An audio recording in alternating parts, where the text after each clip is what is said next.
Eu até mesmo desconheço qual é a real função de Manuel Cruz na SMTT, mas a nossa categoria se sente muito prejudicada, né, com a atuação que ele vem tendo durante todos esses anos na secretaria, por inclusive de todas as reuniões que ele participou junto conosco, foi sempre de maneira muito contrária, né, à efetivação do nosso transporte. Então, é um momento muito oportuno, né, que essa CPI está trazendo para que nesse momento a gente possa, em pratos limpos, né, ter coragem de chegar aqui e esclarecer realmente aquilo que é e colocar o pingo nos is, né? Então, finalizando só essa parte. Agora eu vou entrar na sua pergunta, vereador.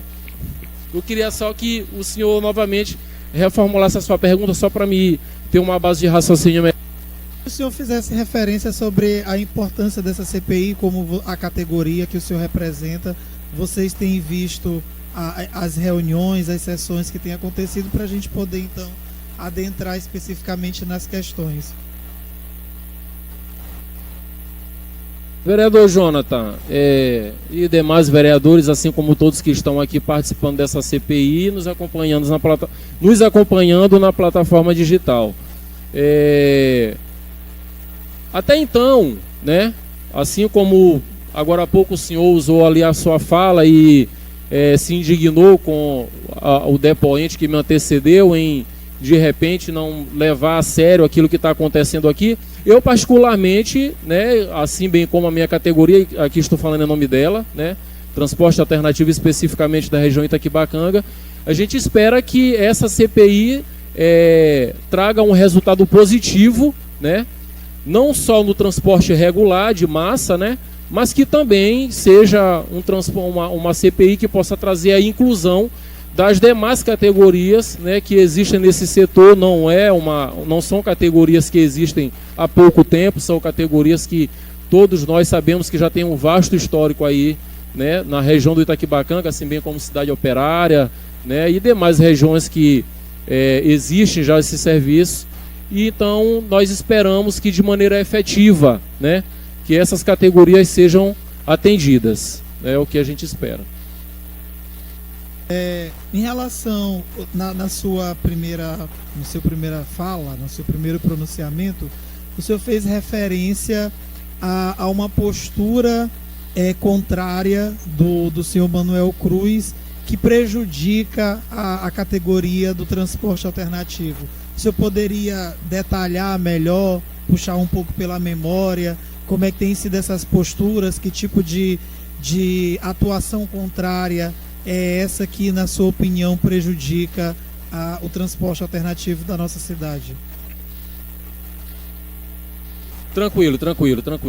Vereador Jonathan, eu vou buscar aqui um pouco do histórico de maneira muito sucinta e direta para que a gente não entre muito, né, se prolongue muito, mas seja objetivo. Lá em 2011, né, que é onde realmente se massificou o transporte alternativo, especificamente na região Itaquibacanga, Cidade Operária, essa categoria ela sempre foi muito perseguida, né? Essa é a realidade. Na gestão Edivaldo Holanda Júnior, tão logo quando ele assumiu a prefeitura de São Luís, foi editado um documento, né, um decreto, onde nesse decreto tinha a previsão, né, da apreensão dos transportes, assim editado pela prefeitura à época, né, os transportes clandestinos deveriam ser apreendidos e pagar multas, né, exorbitantes. Então naquela época a gente buscou, né, se organizar enquanto cooperativa, nos organizamos, tá certo? Buscamos aí organizar melhor o nosso pessoal, buscar realmente trazer uma notoriedade social e de maneira ali muito construtiva, ter da sociedade ali um respeito e aquele espaço alcançado, né? Foi quando começamos a fazer as tratativas na Secretaria de Trânsito. E o que eu quero deixar bem pontuado aqui, que toda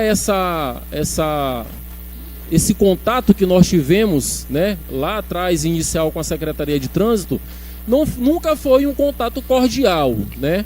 Sempre foi um contato que ele sempre se deu após reivindicações, após manifestações na barragem do Bacanga, né? Após manifestações na região central, manifestações que eu falo, lamentavelmente, que o trabalhador não sai de casa para fechar a rua, para impedir o ir e vir da sociedade, mas lamentavelmente era a única arma que nós tínhamos, né, à época, e lamentavelmente a gente tinha que, de uma maneira muito incisiva e corajosa, ganhar as ruas mesmo, entendeu? Fazer as manifestações, as mobilizações, para que de alguma maneira a gente pudesse ser ouvido, né? Tendo em vista que as apreensões, né, a forma com que as operações vinham para as ruas eram de maneira muito incisiva e de maneira muito mesmo massacradora e ostensiva, e a gente também não poderia de maneira nenhuma, buscando o nosso sustento, né, e tendo todo esse arcabouço constitucional de livre iniciativa de trabalho, de poder se manifestar, ficar calado, né? A gente também partia para o embate.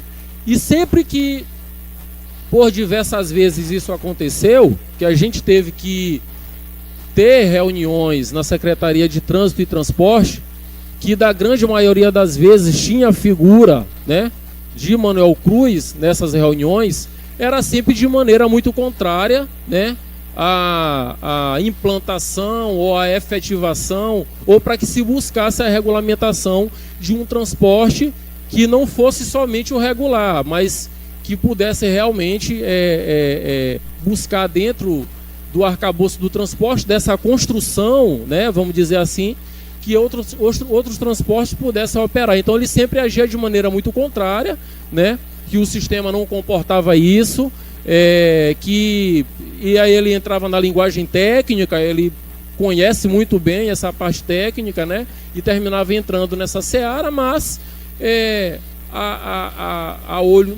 no jargão popular, olho nu, como a gente costuma dizer, a gente sempre percebeu que de maneira muito clara poderia assim ser efetivado um segundo modelo de transporte e tirar a sociedade de ser refém de um único modelo de transporte, que são os ônibus.